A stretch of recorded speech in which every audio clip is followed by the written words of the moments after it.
Good morning to all of you. This is Nagma, and welcome to the Sims official YouTube channel. So, students, we are discussing about the chapter 8 of physical education, and which is the fundamentals of anatomy, physiology, and kinesiology. In that chapter, we were completed with kinesiology. We were completed with the defining anatomy, defining physiology, the importance of anatomy, physiology in physical education. So, we're done with this, students. So, today we are going to start the meaning of kinesiology. So, what is the meaning of kinesiology? The word kinesiology is derived from the Greek word which is kinesis and means motion, and logos means to study. So, we can say that the meaning of kinesiology is the study of motions. Kinesiology also deals with the causes affecting the use of put into practice, such as force, friction, motion, leverage, elasticity, projectile motion, and angles of release, etc. So we can say that kinesiology is the study of human body and movement from the point of view of the physical science. Okay, हम क्या कह सकते हैं कि हम किस चीज को स्टडी कर रहे हैं, हम ह्यूमन बॉडी को स्टडी कर रहे हैं with related to the physical science. Okay, the study of kinesiology is an essential part of the educational experience of students of physical education. ये बहुत मोस्ट इंपॉर्टेंट और एसेंशियल पार्ट होता है हमारा किस चीज का, फिजिकल एजुकेशन में स्टूडेंट्स के लिए. Athletic training, physical therapy, orthopaedics, dance, sports and physical medicine. Okay, so जो स्टूडेंट्स होते हैं हमारे किस चीज़ का एक्सपीरियंस करते हैं, हमारा फिजिकल एजुकेशन में किस चीज़ का स्टडी करते हैं मोस्टली, एथलेटिक ट्रेनिंग का, physical therapy, orthopaedics, dance, sports and physical medicine. Okay, so importance of kinesiology in physical education and sports. So we have the first point, it gives knowledge to understand and analyse movement of human body. ये क्या करता है कि हमें analyse करवाता है, हमें knowledge provide करता है किस चीज़ का, ह्यूमन बॉडी का. It gives the fundamental principle behind any movement. ये हमें एक फंडामेंटल प्रिंसिपल प्रोवाइड कराता है किस चीज़ का, किसी भी मूवमेंट का. It helps to understand the foundation of motor skills and how to carry out of efficient movement. Okay, it gives facts regarding mechanical basis of human motion. That means analyze walking and running, etc.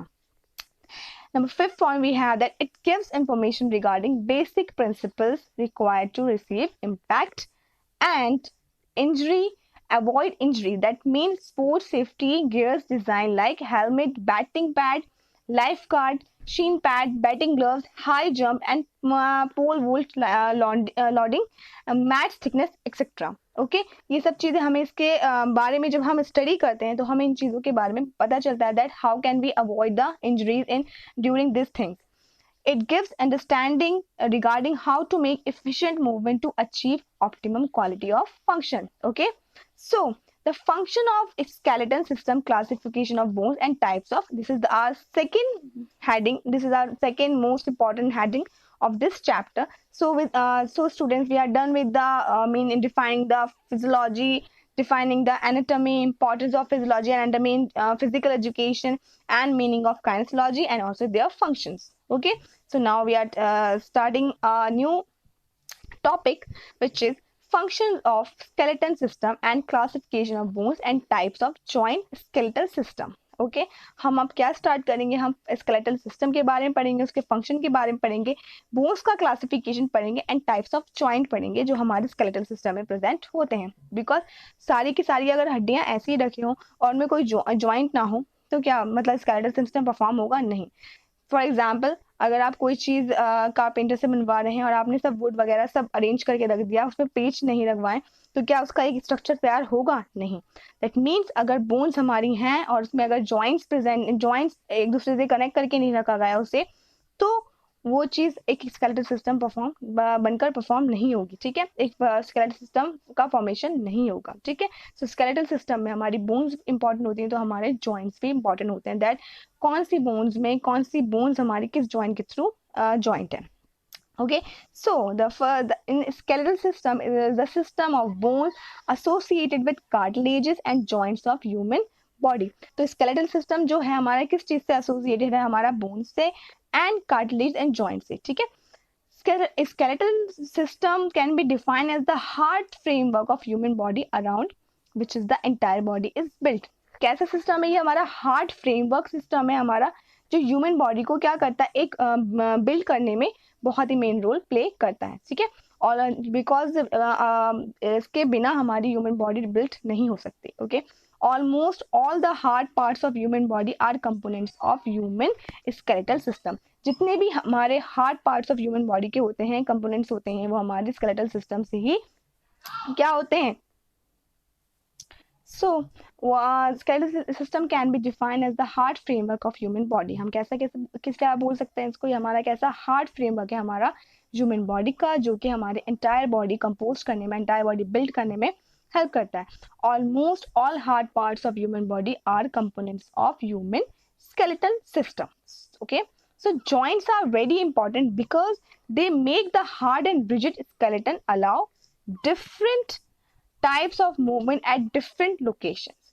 तो joint का क्या role है, joints का अगर हम बात करें तो हमने अगर स्केलेटल सिस्टम में हम बात कर रहे हैं जॉइंट्स की, तो जॉइंट्स का इतना इंपॉर्टेंट रोल कैसे, क्योंकि जो ये हार्ड स्केलेटल सिस्टम है हमारा, रिजिड स्केलेटल सिस्टम है, जो कि जॉइंट्स बोन्स जॉइंट होने के बाद डिफरेंट टाइप्स ऑफ मूवमेंट के लिए कैपेबल होती है। हमारी जो हमारे जब जॉइंट्स के थ्रू हमारी बोन्स का क्या हो जाता है, जुड़ जाती हैं हमारी बोन्स। तो अगर हम अपने हैंड की बात करें तो हमारा ये क्या, ये इधर जॉइंट प्रेजेंट है, तो हमारा हैंड मूव कर सकता है, ठीक है। तो ये क्या किस चीज के लिए रिस्पॉन्सिबल है, ये हमारा डिफरेंट टाइप ऑफ मूवमेंट्स के लिए रिस्पॉन्सिबल है हमारा। So if the skeleton were without joints, no movement would have taken place and the significance of human body no mere than a stone, ठीक है। इसका मीन्स क्या होगा बच्चों, दैट अगर हमारा स्केलेटल सिस्टम में हम जॉइंट्स को हटा दें तो कोई भी मूवमेंट परफॉर्म नहीं होगा। क्या होगा, इसका सारा जो सारा का सारा होगा वो फंक्शन जो है वो इस पर ही हमारा डिपेंड कर रहा है, मूवमेंट जो है वो इस पर ही डिपेंड हमारा कर रहा है। So human skeletal system is compose of 3 main components which is cartilage and joints and bones, okay. हमारा जो ह्यूमन स्केलेटल सिस्टम है वो हमारा 3 मेजर कंपोनेंट से मिलकर बना है, बोन्स, कार्टिलेज एंड जॉइंट्स। सो हम देखते हैं कि क्या क्या होते हैं, ठीक है। So bones is a tough and rigid form of connective rigid form of connective tissue. कैसे बोन्स कैसी होती हैं, हमारी टफ होती हैं, रिजिड होती हैं, और कैसा क्या फंक्शन परफॉर्म करेंगे, हमारा कनेक्टिव टिश्यूज का फंक्शन परफॉर्म करेंगे। It is the weight bearing organ of human body. ये कैसी है, वेट बियरिंग ऑर्गन है हमारा ह्यूमन बॉडी का, and it is responsible for almost all strength of human skeleton. और ये किस चीज के लिए रिस्पॉन्सिबल होती है, हमारी जो ह्यूमन स्केलेटन की स्ट्रेंथ है उसके लिए रिस्पॉन्सिबल होती है। The second one we have the cartilage. Cartilage is also form of connective tissue. कैसा, ये भी एक हमारा कनेक्टिव टिश्यू है जो कनेक्ट कर रहा है चीजों को, but it's not as tough as bones and it's not as rigid as bones. हमारी कैसा, ये हमारा बोन्स की तरह टफ और रिजिड नहीं होता है। The main difference the cartilage and bone is the mineralization factor. इन दोनों के बीच क्या डिफरेंट होता है, हमारा मेन डिफरेंस जो होता है हमारा मिनरलाइजेशन का, मिनरलाइजेशन फैक्टर्स का होता है। So bones are highly mineralised with calcium salts while the cartilage are not. तो हमारे जो मिनरल्स जो प्रेजेंट होते हैं हमारे, फॉर एग्जाम्पल हमने बात करी हमारे कैल्शियम की, तो कैल्शियम सॉल्ट्स हमारे बोन्स में मोस्टली हमारे प्रेजेंट होते हैं, हाई अमाउंट में प्रेजेंट होते हैं, बट हमारे कार्टिलेज में प्रेजेंट नहीं होते। Third we have joints. In joints are important of human skeleton because they make the human skeleton mobile. ये क्या कर रहा है हमारा, इसका क्यों इतना इंपॉर्टेंट रोल है, ये क्या कर रहा है, ह्यूमन पूरे स्केलेटन को मोबाइल बना रहा है, मीन्स वर्किंग बना रहा है। A joint occurs between 2 or more bones and bone and cartilage. जो हमारा क्या होता है प्रेजेंट, हमारा ये बोन्स टू बोन हमारा जॉइंट प्रेजेंट होता है, या बोन एंड कार्टिलेज के बीच हमारे जॉइंट प्रेजेंट होते हैं। So the 206 named bones of human skeleton are divided into 2 groups, axial and appendicular. तो हमारी ह्यूमन बॉडी में कितनी बोन्स हमारी प्रेजेंट होती हैं, 206 बोन्स प्रेजेंट होती हैं, 206 बोन्स, एंड इनको 2 ग्रुप्स में हमने डिवाइड कर रखा है, which is axial and appendicular. So that's it for this today's video. हम next lecture में इसके बारे में पूरा फंक्शन और इसके पूरा डिफाइन करेंगे अच्छे से। सो स्टूडेंट आपने अगर लास्ट लेक्चर नहीं देखा है तो अपना लास्ट लेक्चर कंप्लीट कर लीजिए एंड इस लेक्चर को भी देखिए, एंड इसके आगे की बात हम अपने नेक्स्ट वीडियो में करेंगे उसे। तो till then like it, share it and comment in the comment section. Okay, so till then thank you so much.